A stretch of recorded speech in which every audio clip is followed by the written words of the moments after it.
What's up, YouTubers? Here in a 2005 Lexus ES 300, and my 12 volt cigarette lighter charging station is not working. So let me show you where to start and what to do. Is you pull this down and pull up as such in order to remove. There you go. You lose a little bit of coins, make sure it's empty, but all you do is nicely pull up, and this is where you find your fuse box. Let me show you which fuse you are looking for to replace. Same amperage.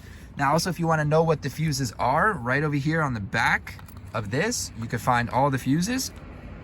And if you're looking for anything that stopped working, all right, so when you're down here, what you want to do is come over to the footwell, and third fuse in, you'll have this 15 amp right over here. And what you're going to do is you're just going to take something that's not metal. You could take a metal pliers, you can pull this out, and as long as the bridge is broken there, that means that was the problem. So what you want to do is replace that 15 amp fuse to restore function once again in your 12 volt cigarette lighter. All right, right over here. Thanks for watching, guys. Like and subscribe if this video helped. See you on the next one.